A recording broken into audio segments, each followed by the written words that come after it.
কিরে দোস্ত, কি খাবি তুই? তুই যা খাবি আমি তাই খামু। আচ্ছা এই শরীফ তুই কি খাবি? বন্ধু, যে খাবারটা সবচেয়ে কম দামি ওইটাই আমার লেগেতে। এ বেটা, তুই তো সবসময় মাংনাই খাস, কেন দামি আর কম দামি কি রে? সাকিব তুই চুপ কর। হ্যাঁ আঙ্গ বন্ধু না, বন্ধুর এমনি কেউ কথা কয়? আর দূরে চুপ কর। হ্যাঁ তোর বন্ধু হইতে পারা, আমার বন্ধু না। তুই লয়ে আস দেখে আমি আই। ভাই আঙ্গ অর্ডারটা নিয়েন তো। জি স্যার বলেন। ভাই আঙ্গরে 2টা সেট মেনু 3 দিবেন, আর ওর একটা সিঙ্গেল রাইস আর একটা চিকেন ফ্রাই দিবেন। ঠিক আছে স্যার। সাকিব এটা কি হলো? তুই হার লাগে শুধু একটা সিঙ্গেল রাইস আর একটা ফ্রাই অর্ডার দিলি কে? এ বেটা তুই চুপ কর। টেয়া কি হ্যাঁ দিব না আমি দিমু? আমি যেটা খাওয়ামু হ্যাঁ এটাই খাইতে হইব। মাংনা দেখা হইতাছে এটাই বেশি। বন্ধু সমস্যা নাই, আমি তো এগুলা বেশি খাইতে পারি না। সাকিবে যে এটা অর্ডার দিছে এটাই ঠিক আছে। স্যার আপনাদের খাবারগুলো।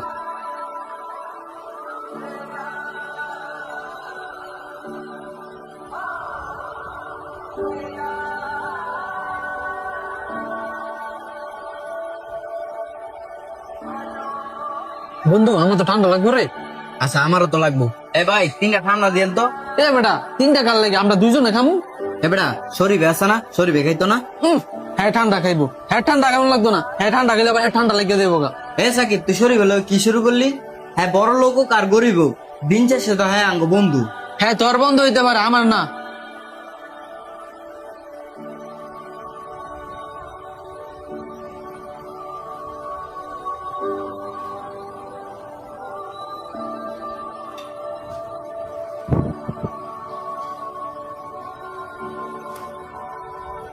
বন্ধু, যে আমার কাছে 100 টাকা আছে, 100 টাকা হয়তো তোর কাছে কিছুই না, তো আমার কাছে 100 টাকা অনেক।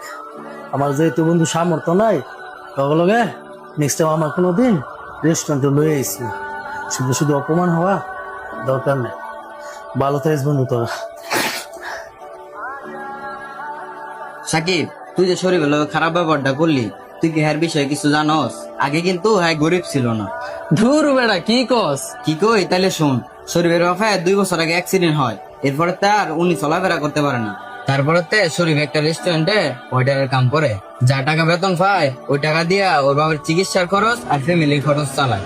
আর তুই পোলাটার লগে এরকম খারাপ ব্যবহার করলি। যদি তোর ওরে ভালোই না লাগতো তাহলে তুই আমারে কইতি, ওরে আমি সাথে না নিয়ে আসতাম। কিন্তু সবার সামনে ওরে এইভাবে ছোট করাটা সত্যি অনেক অপমানদায়ক। কাজটা তুই মোটেও ঠিক করস নাই। কি কস বন্ধু? আমি তো শরীরের ব্যাপারে কিছুই জানতাম না, আর আমি না জানি না ফলোটার লগে কত খারাপ ব্যবহার করলাম। এখন বুঝতেছি মানুষকে বুঝার আগে বিচার করাটা কত বড় ভুল। আমার অনেক ভুল হয়ে গেছে রে বন্ধু।